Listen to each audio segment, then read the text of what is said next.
Yo, what up, guys? Beside here, I have some news regarding champion rebalances that are coming into Raid Shadow Legends. Two champions that are kind of ignored in the game are getting rebalanced, or if we call it a buff. I'll go over their skills and what is being changed about them, exactly how Plarium says it. So I'll also go over some news that I missed out on yesterday, so I catch up on everything that is happening in Raid Shadow Legends right now.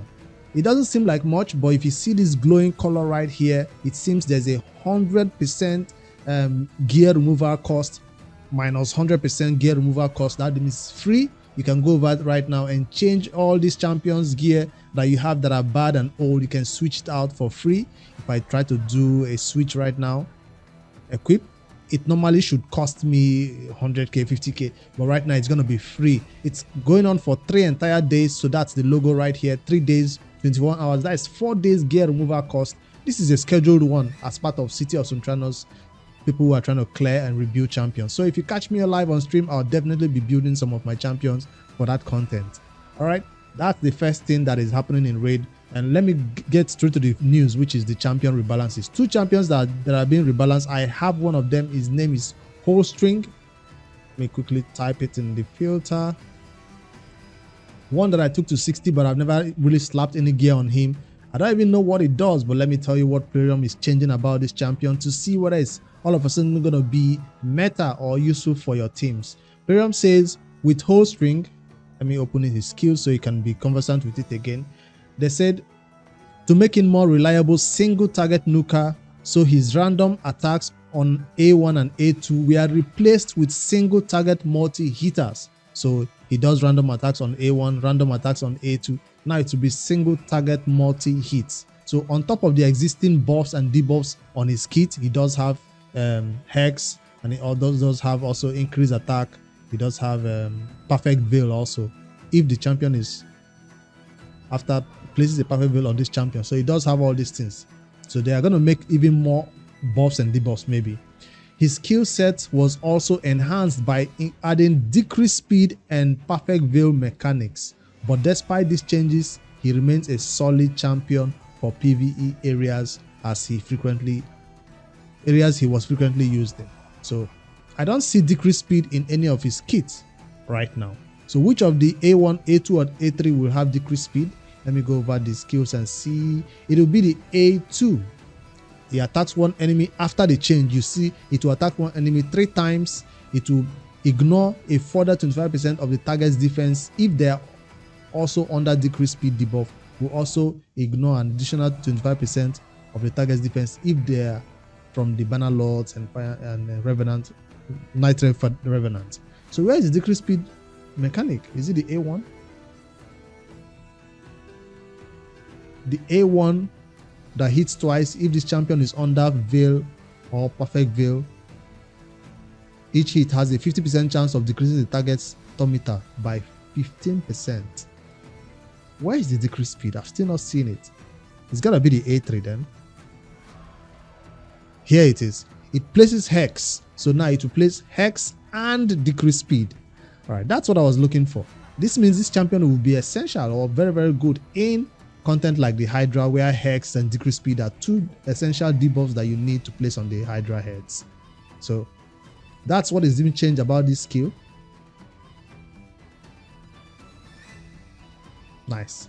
Also places perfect veil buff on this champion for 2 turns. It will just place it no matter whether it's still no condition anymore.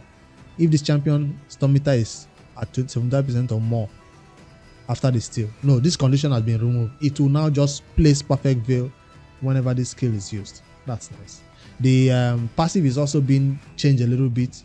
It will now read differently if this champion attacks a target under Hex. If this champion attacks 2 targets under Hex, so it's no longer 2 targets, it will be changed to a target under Hex, then and a decreased speed debuffs. So if the target is already under Hex and decreased speed debuff, he will do this passive. So that is what's being changed about him. I don't know if this is enough, adding a decreased speed to a champion's A3 that already has Hex, and then adding bits and pieces of other things like ignore, defense and all that to his A1, to his A3, I mean. Adding a little bit condition for Veil or Perfect Veil. I don't know whether it's going to make him, but that's what is being changed about this dude. We'll have to see what those who already have him and use him will say about him. He does have an amazing character design though. I just wanted to see that they are adding decrease speed to him. The next champion that is being buffed or rebalanced is from the Sacred Order faction. And let's see what Playroom says they are changing about this champion. He's kind of new and a Void legendary champion too. And I don't think people liked him when he was released. His name is Vitrus the Anointed. There it is, Void legendary. They say with the changes, our main goal or their main goal was to elevate Vitrus' change and damage capability and make him a force to be reckoned with in the arena. So they want him to be a more used in the arena. He will ignore more defense when attacking opponents, will be able to self-boost with offensive buffs, and have a more damage-focused build, since in most cases he no longer requires accuracy now. Let's take a look at his kit. Fear. On the A1, I just have to say it will be replaced by True Fear. 65% chance of placing Fear debuff for 1 turn will now be a 65% chance of placing True Fear debuff for 1 turn. This debuff cannot be resisted if the first hit fully healed this champion. That's a condition. The first hit will heal this champion for damage inflicted. The second hit will do this. So that's a condition that he might not need accuracy to land this True Fear if he gets fully healed. Alright, that's the A1 that is being changed. I don't know if that's a good thing, but definitely from Fear to True Fear is a good thing on an A1, of course. And then on the A2, let's see what it currently is. No, that's not. A2 is not being changed. Nothing is being changed about the A2. I think it's going to be the A3, yes. It will now have each hit ignores 30% of the target's defense and destroys the enemy's max HP by 25% of the damage dealt. That's the change that is coming in. And it will also, if the target has any other active skills on cooldown, both hits will ignore 50% of the target's defense, no longer 30%. But that's a condition though. If the target has any active skills on cooldown, that's when that 50% ignore defense will apply. And then the passive will now be on the cooldown reduced to -4. Currently it's -5, so the cooldown is on a 5-turn cooldown without no books needed on the passive. So it will now be a 4-turn cooldown on this long incredible passive. So that's the 2 changes that are coming to raid for these 2 champions. I don't know if they are, well, maybe Playroom saw that players were not using these champions. So they were like, let's see what we can do about them to bring them back into the limelight. So 2, I guess we could call them the champion rebalances for the month of, current month right now, May. So I guess that's maybe next month we'll see 2 more champions that are getting rebalanced. So I think that's the only news that is happening today. Let me go over some news that happened yesterday that I missed out on. I wasn't, really available. About the new the new blessings that was released. I'll have to take a closer look at them when they are released in game to test them, because now we're expecting them to be released into the game by the time the new fusion is announced. That's about the same time that patch. That's when this will be released. And so I will not go over them but I've seen what other content creators have to say about them, and so far it seems like it was tailored towards rare champions to be more whenever you pull a rare champion 6-star perfect soul, you don't have to be so mad about it if they're going to be using any of these new blessings. So yeah, they wanted to tailor it towards that, and there are some ones that are tailored towards endgame players too in certain arena content like Stone Skin and all that. So I didn't want to go over them in great detail yesterday, so I was like, let me just wait till they are released in the game to see what they have to do about it.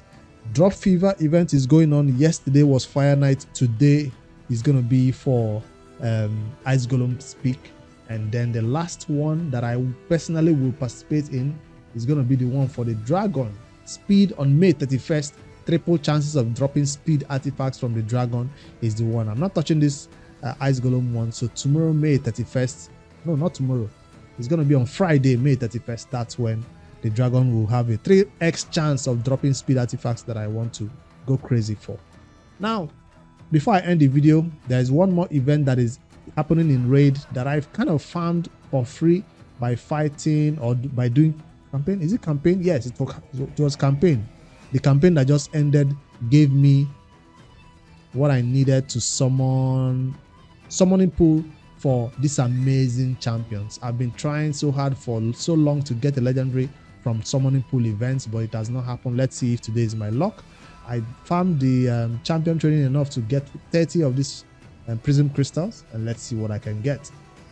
Like I said, even if I get an epic this time around, always expect less, and you might be blessed with something great. So Geomancer +1 is what everybody is trying to aim for. I'll even appreciate a +3 Paraken the Fat.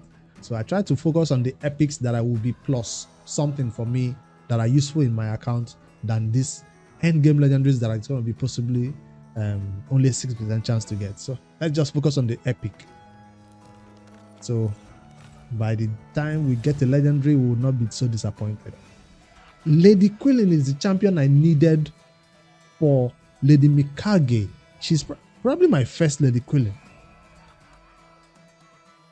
Where is she? That's my first one.